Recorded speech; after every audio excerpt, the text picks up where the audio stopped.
welcome to iOSmojo. My name is CJ, and today I'm going to show you how to put a skin onto your electronic device. What you'll need is the device you're placing the skin on. In this case, it's an iPhone 4S. The skin that you're using, I personally prefer Best Skins Ever. Many people use Zagg because they're available at Best Buy. Phantom Skins is another one, but they all use pretty much the same material. Zagg's supposed to have a proprietary skin. Theirs is a little bit thicker, it pulls more, and it actually damages easier.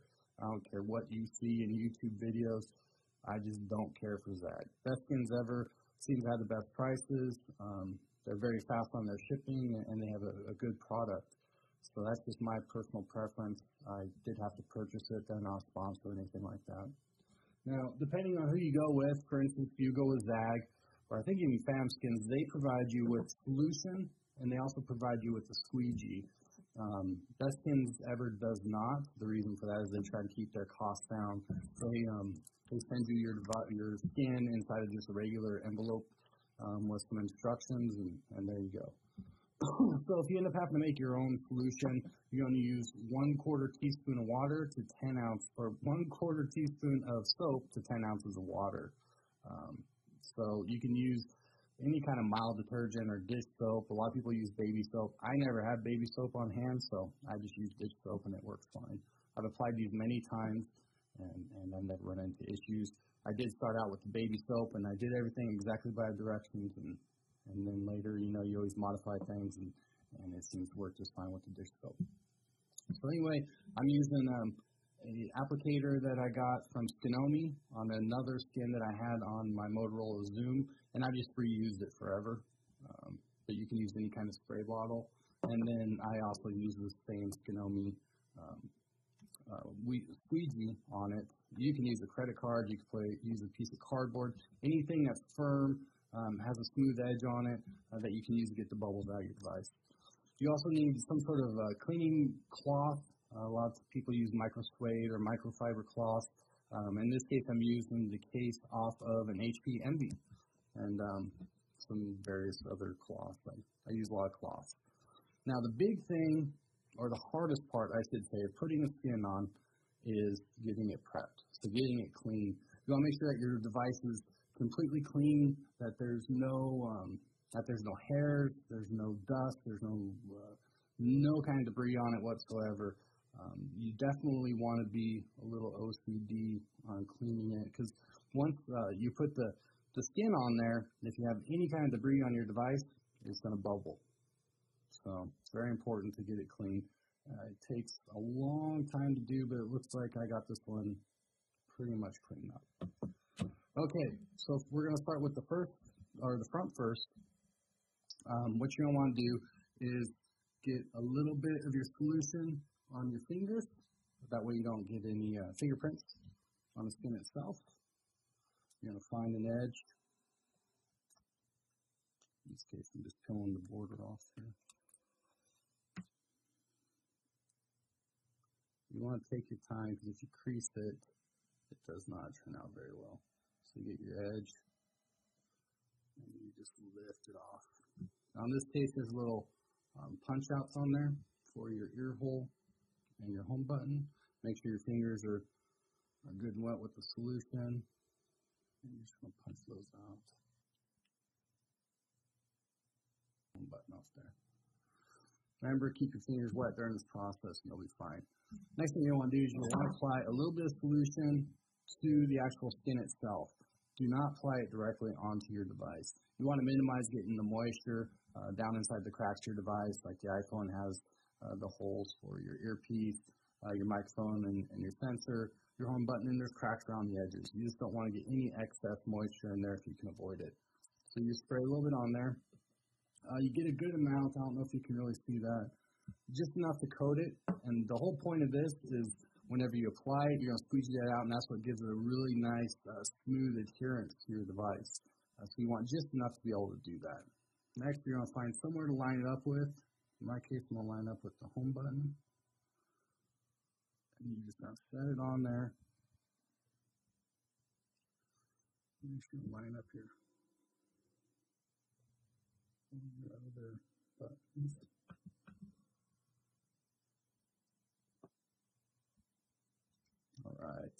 I'm going to dab off the excess that I have on there. Okay.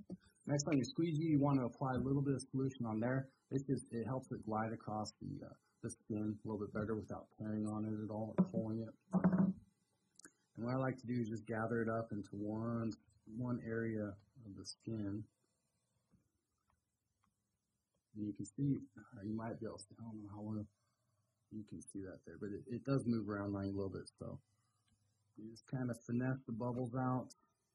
Whenever you hit an area that has a cutout in it, you just kind of dab the excess off, squeeze it onto the edge there, and just push it out with your rag. So that way you're collecting as much of the excess moisture as possible. So you make sure everything's lined up for a while. So I'm just trying to move it. You don't want to push on it too hard, because if you stretch it, it'll give it like an orange peel look if you stretch the skin out at all. So you just want to be gentle and work with it, kind of coax it into position. I'm going to get my squeegee a little wet again. And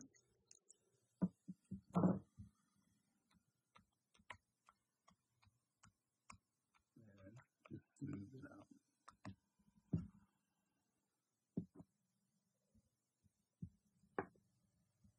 A little bit of a hair there. I don't like that. All right. So there you go. There's the front. It's on there. Right whenever you first get done, it might be a little bubbly. You might see little bubbles in there. Don't worry about them too much.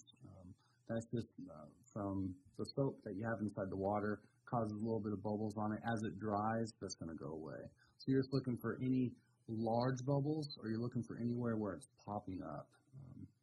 Like right here, there's a little bubble. And you just kind of smooth that out. So there's the front side. I'm going to prep the back side, and then I'll be right back with you. All right, so I have the back all prepped and ready to go. Again, I'm going to remove the skin itself in front of the device. You can see I got a little bit of solution on there. I'm not overly worried about that because I'll be putting solution on it. The back is a little less worrisome because it's a little more sealed than the front, and also it's the back of the device. I'm going to be getting a separate plate, actually a titanium plate, and putting it on the back. So really, I don't need this skin, but I'm going to put it on there in case when the next iPhone comes out and I want to sell it and they want the original plate. I want to make sure it's in good condition for them. And this, I'm just taking the camera punch out. Sorry, I keep going off camera here, guys. Again, take your time. Don't pull real hard when you're taking these pieces off because you can tear the skin. Then you got to order another one. That's no fun. I've done it before. Okay, we're going to go through the same process. So we're going to spray a little bit of solution onto the skin itself. We don't want it to really be dripping. We just want it moist enough to where we can move it around once we get it onto the device. So on the back, I'm going to try to line it up a bit with the camera. Let it set down on there.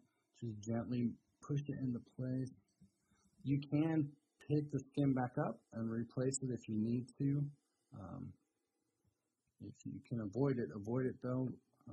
Not because it'll damage the skin will pull off and stick back just fine. As you whenever you pull it up, you worry about getting a little bit of debris underneath there. Okay, so now we're going to do the same things we did on the front, and we're going to pull all the solution kind of into one area, and then we're going to put it right into our cloth. A lot of times you'll see people, they spread it out to the edges. I don't do that initially just because I worry about getting excess moisture into any cracks that might be there. iPhones are built pretty well, so you'd probably be all right, but why chance it?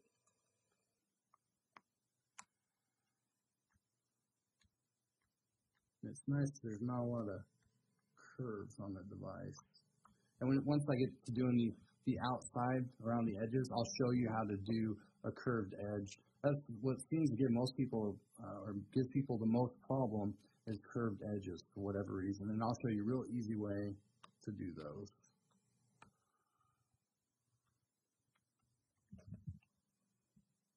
Okay. Just going around and dabbing any moisture. I'm just dipping the squeegee right into the solution that I'm using. You can do that, or you can spray with your bottle. I always keep a whole bowl of solution in case I need more. I don't want to have to make more. Then I just take this, I dip it in there, and I'm good to go. I think we're about done with the back. Let me double check it. So make sure everything lines up there the way I want it. All right. Now we got the front of it done. We got the back of it done. And let me prep the sides, and then we'll move on to that. All right, so now I got the sides all prepped and ready to go. I started with a small piece first. I went ahead and took it off the paper because you have a very small piece, which I don't know if you guys can even see that. There's a very small piece that goes on the side there where your mute button is. I'm sorry, your silence button is. And there's a small cutout for it. So it was very hard to take off the paper and get that punch out ready to go. So on this, you can actually just wet your fingers. You don't need to spray anything on there. And just get that moist. Slip her up on the side. Lay this into place here.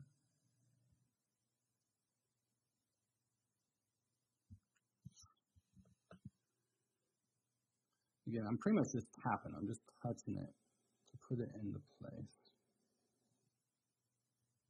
It's all gentle, small movement, grasshopper. Okay, so that just lays down real nice there.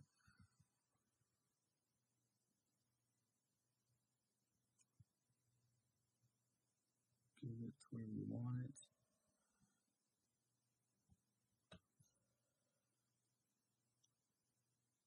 And then when you have your edges done, you're just going to take one of your cloths and you just kind of pat it dry.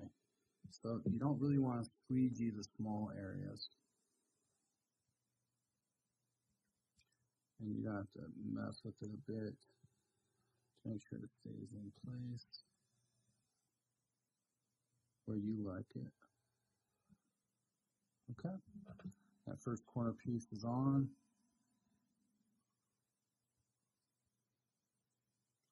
We'll move on to the rest of the sides here. There's another little small piece that goes in between your two buttons.